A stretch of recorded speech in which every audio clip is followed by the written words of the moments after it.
Assalamualaikum warahmatullahi wabarakatuh. Selamat pagi semuanya. Bagaimana kabar kalian hari ini? Sudah siap menerima pelajaran? Sebelum memulai pelajaran, Ibu ingin mengucapkan minal aidin wal faizin, mohon maaf lahir dan batin. Baik, seperti biasanya, sebelum memulai pelajaran, alangkah baiknya kita berdoa menurut agama dan kepercayaan masing-masing.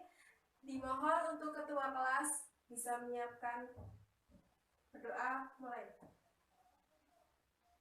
Selesai. Ibu ingin mengabsen kalian terlebih dahulu, barangkali ada yang tidak masuk.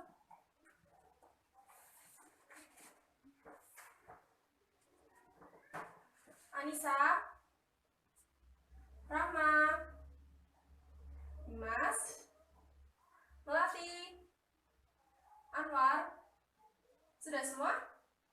Apakah ada yang tidak masuk hari ini? Baik, alhamdulillah semuanya masuk ya. Baik. Sebelum memulai pelajaran, Ibu ingin tanya-tanya dulu. Selama di rumah aja kalian? Di rumah ngapain aja? Baik. Kita ingin melanjutkan materi yang kita baru, yaitu cerpen. Pasti di antara kalian sudah ada yang mengerti apa itu cerpen. Baik. Cerpen adalah cerita pendek. Cerita pendek merupakan suatu karya sastra yang berbentuk prosa naratif fiksi yang cenderung lebih padat dan langsung pada tujuannya jika dibandingkan dengan karya-karya sastra lebih panjang seperti novel. Kalian sudah memahami tentang pengertian cerpen? Nanti di akhir cerita Ibu akan tanya kepada kalian satu-satu menurut pemahaman kalian apa itu cerpen. Selanjutnya ada ciri-ciri cerpen. Yang pertama, terdiri kurang dari 10.000 kata. Gimana sih maksudnya terdiri kurang dari 10.000 kata? Karena cerpen jika memiliki lebih dari 10.000 kata itu sudah termasuk ke dalam karya sastra yang bernama novel. Dan yang kedua, menggunakan kata-kata yang dipahami oleh pembaca. Menggunakan kata-kata yang mudah dipahami oleh pembaca maksudnya karena cerpen hanya menggunakan satu alur saja, yaitu alur tunggal, tidak boleh menggunakan dua alur atau alur maju maupun alur mundur. Jadi cerpen hanya menggunakan satu alur saja, yaitu cerpen boleh menggunakan alur maju ataupun alur mundur. Tidak diperkenan untuk menggunakan alur campuran, sehingga si pembaca mudah memahami apa isi dari cerpen tersebut. Yang ketiga, cerpen bersifat fiktif. Apa sih maksud dari cerpen bersifat fiktif? Fiktif atau biasa disebut dengan fiksi. Fiksi artinya tidak nyata, jadi cerpen merupakan cerita yang tidak nyata. Atau biasanya cerpen merupakan imajinasi dari si pengarang untuk menulis sebuah cerita. Dan yang keempat, penokohan dalam cerpen sangat sederhana. Penokohan dalam cerpen sangat sederhana maksudnya si pengarang tidak ingin membuat pusing oleh si pembaca, jadi si pengarang menulis sebuah cerita hanya menggunakan atau hanya memerankan 5 tokoh saja ataupun lebih. Tidak boleh melebihi 10 tokoh atau penokohan dalam cerita tersebut. Sampai di sini ada yang sudah memahami? Baik. Kalian bisa tanya-tanya di akhir cerita nanti, akan Ibu buka sesi pertanyaan. Selain ciri-ciri cerpen, terdapat juga struktur cerpen yang kalian bisa baca di halaman 65. Coba buka LKS kalian halaman 65. Di situ terdapat struktur cerpen. Coba kalian sebutkan satu persatu apa itu struktur cerpen. Apa yang pertama? Iya, abstrak. Kedua? orientasi. Ketiga, komplikasi. Keempat, evaluasi.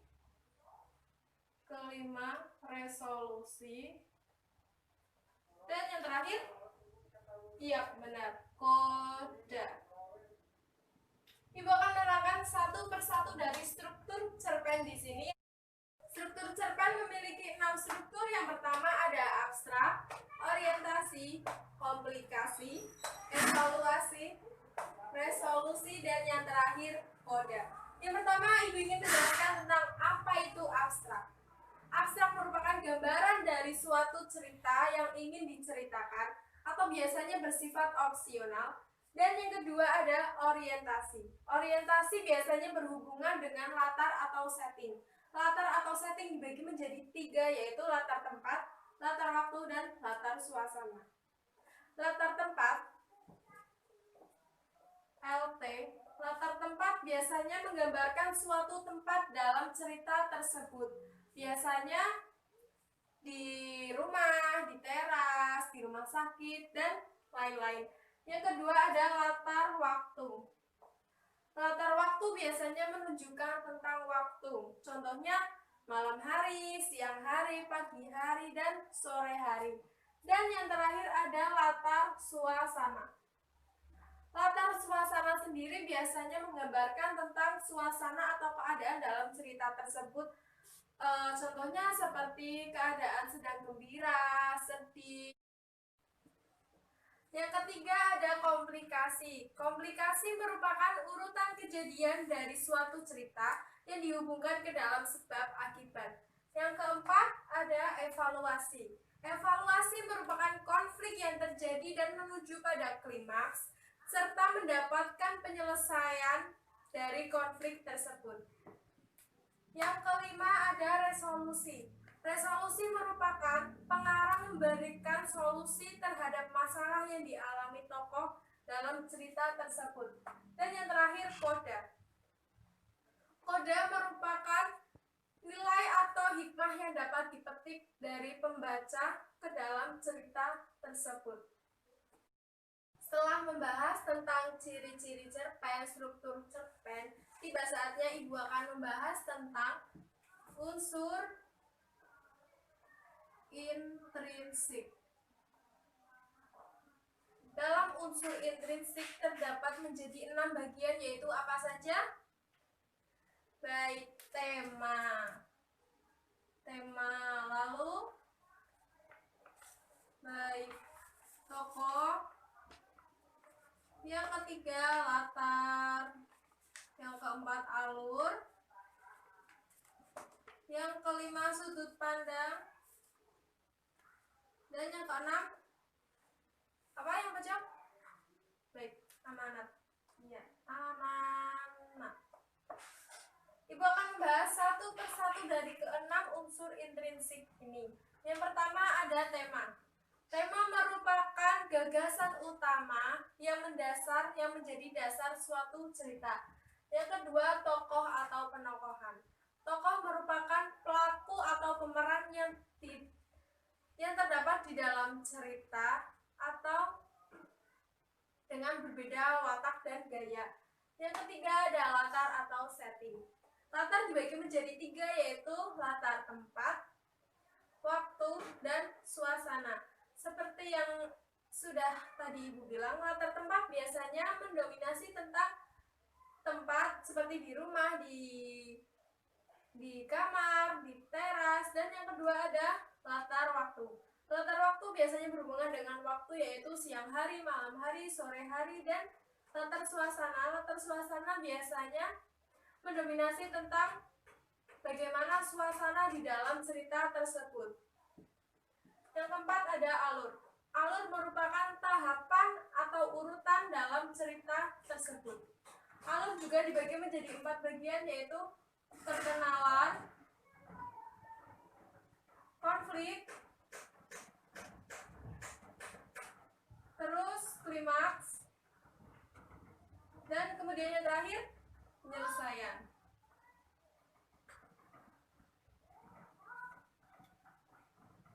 pengenalan konflik, klimaks penyelesaian.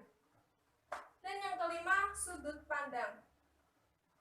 Sudut pandang merupakan cara pandang yang digambarkan oleh pengarang dalam suatu kejadian yang terjadi. Dan yang keenam atau yang terakhir adalah amanat. Amanat merupakan pesan moral yang ingin disampaikan oleh pengarang kepada si pembaca. Selain ada unsur intrinsik, ada juga unsur ekstrinsik. Unsur intrinsik dibagi menjadi 3, yaitu latar belakang masyarakat, latar belakang penulis, dan yang ketiga, nilai yang terkandung di dalam cerpen tersebut. Yang pertama, latar belakang masyarakat. Latar belakang masyarakat biasanya meliputi tentang kondisi ekonomi, kondisi sosial, dan kondisi tentang bagaimana si pengarang itu sendiri. Yang kedua ada latar belakang pengarang. Latar belakang pengarang atau penulis biasanya terdiri dari riwayat hidup penulis dan sebagainya. Dan yang ketiga ada nilai yang terkandung dalam cerpen. Nilai yang terkandung di dalam cerpen terdiri dari nilai agama, nilai sosial, dan nilai budaya. Baik, selesai sudah materi yang sudah Ibu berikan. Yang pertama ada pengertian cerpen, ciri-ciri cerpen, struktur cerpen, unsur intrinsik cerpen, dan yang terakhir unsur ekstrinsik dalam cerpen. Ada yang ingin ditanyakan? Jika ingin bertanya, sebutkan nama dan nomor absen. Di sini, Ibu membawa sebuah permainan yang bernama roda unsur ekstrinsik. Cara permainannya mudah. Kalian harus berkelompok, setiap kelompok terdiri dari 5 anggota dan harus dicampur atau tidak boleh cewek bersama cewek, cowok dengan cowok. Kalian harus dibagi menjadi 5 anggota. Permainannya cukup simpel. Kalian harus menentukan unsur intrinsik dalam cerpen yang sudah Ibu bagikan tadi. Yang terdiri dari apa tadi unsur intrinsiknya? 6 kan? Yang pertama apa? Tema, tokoh atau penokohan, alur, sudut pandang, amanat, dan cara permainannya cukup simpel. Satu kelompok mewakilkan satu anggotanya untuk bermain roda unsur intrinsik ini. Cara permainannya, kita putar, kemudian jika warna ini berhenti di titik anak panah ini, kalian harus membuka isi dalam warna tersebut.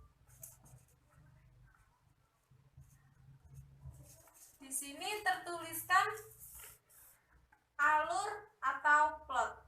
Kalian harus menjawab alur yang digunakan dalam cerpen yang sudah Ibu bagi tadi.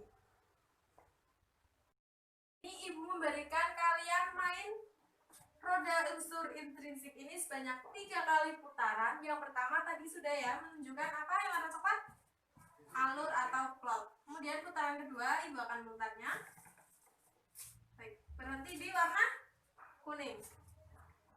Kita buka apa ini warna kuning, yaitu sudut pandang. Pasang kembali. Dan putaran yang terakhir warna biru. Kita buka apa isi dari warna,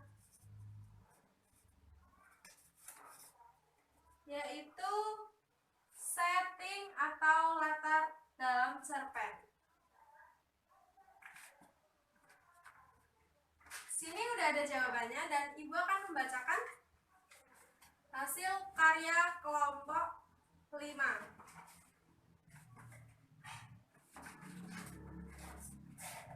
Yang pertama tadi tadi ada apa? Baik, alur. Alur dalam cerpen Perjalanan Terindah menggunakan alur maju karena peristiwa yang terjadi pada cerpen tersebut berjalan sesuai urutan waktu yang maju tanpa adanya cerita tentang peristiwa waktu yang sebelumnya atau yang pernah terjadi sebelumnya. Yang kedua tadi sudut pandang. Sudut pandang yang digunakan dalam cerpen Perjalanan Terindah menggunakan sudut pandang orang pertama pelaku utama karena tokoh yang ada pada cerpen tersebut berperan sebagai aku yang merupakan tokoh utamanya. Dan yang terakhir ada latar atau setting. Latar dalam cerpen Perjalanan Terindah yang pertama adalah latar tempat, di kamar, di ruang makan, stasiun, di taman bunga, dan di masjid. Latar waktu, dini hari, pagi hari, siang hari, dan sore hari. Latar suasana, sunyi, nyaman, indah, menakjubkan, dan ramai. Bagaimana jawaban kelompok 5? Apakah sudah benar?